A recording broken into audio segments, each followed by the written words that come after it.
अस्सलाम वालेकुम जी, मैं हूं अदील आज। आप देख रहे हैं मेरा यूट्यूब चैनल। सबसे पहले तो वही रिक्वेस्ट है, घिसी पीटी के सब्सक्राइब ज़रूर कीजिएगा। कोशिश करते हैं कि दिसंबर ख़त्म होने से पहले पहले 50,000 व्यूज़ सब्सक्राइबर्स तो हम कर ही लें, ज़रा इज़्ज़तदार चैनल लगना शुरू हो जाए। साथ साथ जिस जिस साहिबान को सुपर थैंक्स का या मेंबरशिप का ऑप्शन नज़र आए वो ज़रूर इस्तेमाल कीजिएगा ताकि आप मेरे इंडिपेंडेंट जर्नलिज्म को सपोर्ट कर सकें।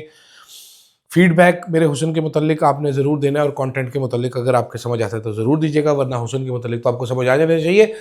बात करेंगे जनाब, आज दावा है कि ये निज़ाम, ये कंपनी, ये हाइब्रिड नहीं चल सकेगा। क्यों नहीं चल सकेगा उस पर बात करते हैं, ठीक है। साथ साथ जनाब वाला इमरान खान के ट्वीट की जो इम्पैक्ट है हिला कर रख दिया। उसके बाद इमरान खान की बहनों का बेनामी सेनेटर्स जो हैं वो गुस्सेनाक हो गए हैं। खुफिया तब्दीलियों की कुछ बाज़गश्त, कुछ नोटिफिकेशन की बाज़गश्त चली आ रही है।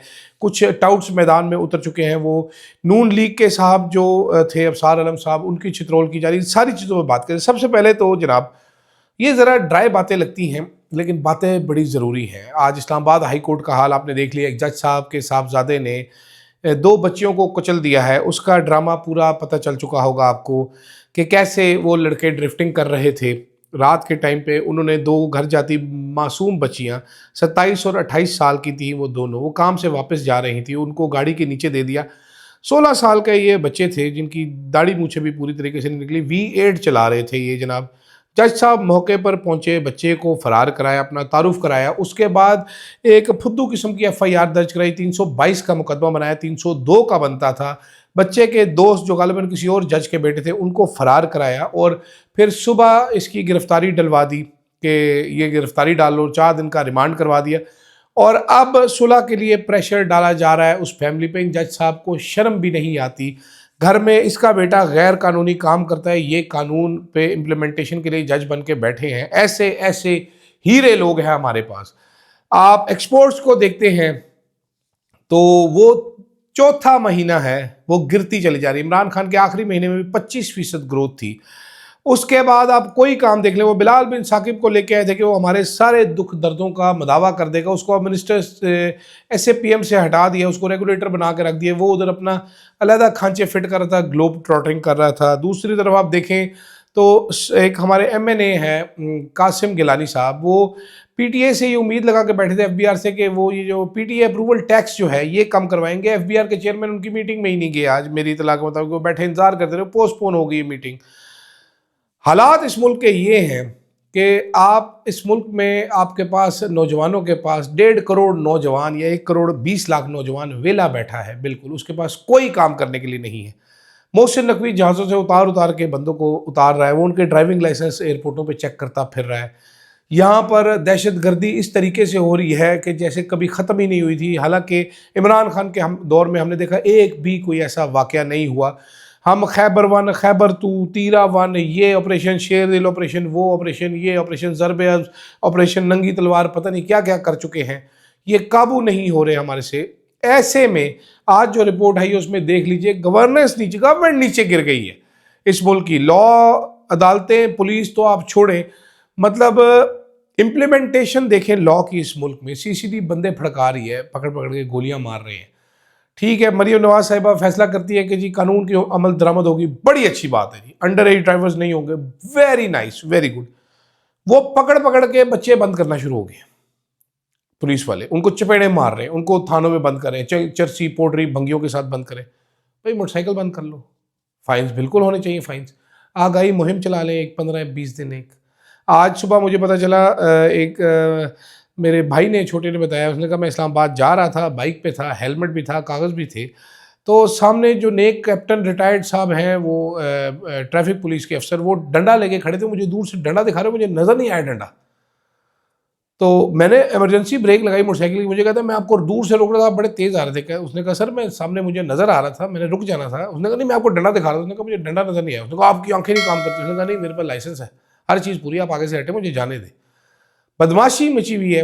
तो ऐसे में दूसरी तरफ ये कंपनी जो है, कंपनी बहादुर, ये जो एक खूबसूरत हाइब्रिड निज़ाम क्रिएट किया गया था, ऐसा निज़ाम कि ख्वाजा आसिफ साहब दुआएं मांगते थे कि काश मैं इस हाइब्रिड निज़ाम में पैदा होता, हाइब्रिड बच्चा होता। ये सारे नून लीग वाले कहते थे, ओहो राना सनार साहब कहते थे बेहतरीन निज़ाम है, इससे अच्छा निज़ाम हो नहीं सकता। अब उसकी जो अबसार आलम ने बुराइयाँ बताई हैं कि ये दोनों एक दूसरे पे कैसे डिस्ट्रस्ट करते हैं, हाइब्रिड के दो पार्टनर्स। बिलावल साहब के बारे में पता चला उनकी कमर दोरी हो गई है, एस्टेब्लिशमेंट की फरमाइशें पूरी करते हैं, वुज़रा शिकायतें करते फिर रहे हैं। इसके अलावा जो लुट मार मची हुई है वो आप अंदाज़ा नहीं कर सकते। तो इस सारी चीज़ों को बुनियाद बना के मैं आपको ये यकीन से कहता हूँ, ये कंपनी नहीं चलेगी। ये वो कंपनी है जिसको आवाम की 0% सपोर्ट नहीं है, ये बदमाशियों से, धमकियों से नहीं चल सकेगी। आज भी एक आज़ाद सेनेटर हैं, बल्कि बेनामी सेनेटर तहरीक इंसाफ ने उसको कहा कि ये फटा हुआ माइक ढोल आ गया। फैसल वाडा की उन्होंने बात कर रहे थे, वो धमकियाँ लगाते फिर रहे हैं पूरे शहर में, उनके मुंह से झाग उड़ रही है, वो बहुत गुस्सेनाक हुए हैं। वो कह रहे हैं हम फुट काट देंगे, ये काट देंगे, ज़बानों से जूते की तलवे बना देंगे, जो आर्मी चीफ के ख़िलाफ़ बोलेगा, इसके ख़िलाफ़ बोलेगा। तहरीक इंसाफ वाले बाज नहीं आ रहे। इमरान खान साहब कोई फैसल वाडा की धमकियों से इम्प्रेस नहीं हो रहे, और मेरा नहीं ख्याल कि सुहेल अफरीदी साहब भी इन धमकियों से इम्प्रेस हुए हैं। उस कैदी की, उस 300 दिन के कैदी की एक ट्वीट ने इस निज़ाम को ठंडे पेचस लगा दिए। अब ये मेरे से आपने एक्सप्लेनेशन नहीं पूछनी कि ठंडे पेचस क्या होते हैं, लेकिन ये पेचस लग गए इस निज़ाम को।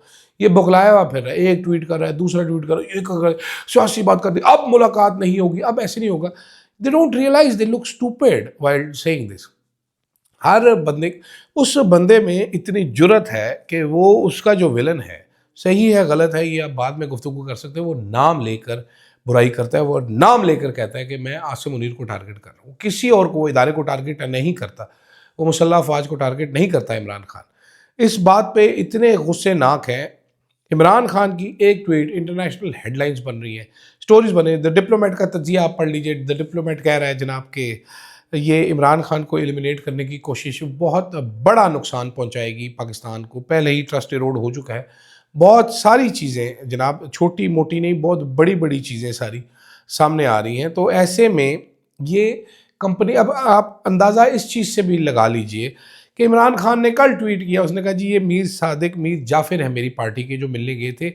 मैं आपको कंफर्म इतला बता रहा हूँ, ये सारे जितने भी उधर एनडीयू में इल्म हासिल करके आए हैं, अब ये इमरान खान की बहनों को फ़ोनों पे फ़ोन कर रहे हैं कि ऐसे नहीं था, ऐसे नहीं था, अलीमा बाजी हमारी, आप खान साहब के प्लीज़ मौक़िफ़ रखिएगा, हम ऐसे नहीं था, हमें तो पार्टी ने कहा था तो हम गए थे, हमें तो जाने का शौक़ नहीं, हाय हाय पहने ऐसे लुटे गए, बर्बाद हो गए। इतनी बेपनाह पावर है, अवामी ताकत है, मकबूलियत है। पार्टी लीडरान फुद्दू हैं, ये मैं एग्री करता हूँ इस बात से, वो डर जाते हैं, वरना जो जेल में बैठा है वो तो नहीं डरा। सबसे ज़्यादा वल्नरेबल तो वही है, स्टेक पे तो उसकी पार्टी है। आप लोग तो इतने ही फुद्दू हैं कि अल्लाह ही खैर करे।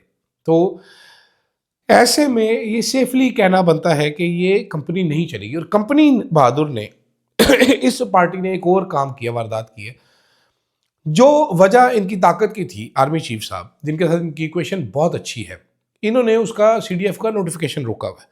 अब कोई ढकी छुपी बात नहीं रही। नून लीग के अपने सहाफ़ी बता रहे हैं कि ऐसा नहीं हुआ। अब सार आलम, आसमा शराजी, ये पक्के नून लीगी सहाफ़ी है। इनको कच्चू मारोगे, चाकू मारोगे तो इनसे खून नहीं, नून निकलेगा इनके जिस्म से।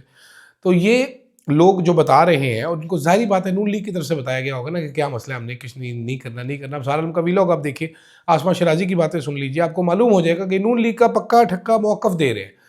अब कहानी आ रही है कि जनाब नून लीग मज़ीद तैनातियाँ करवाना चाह रही है।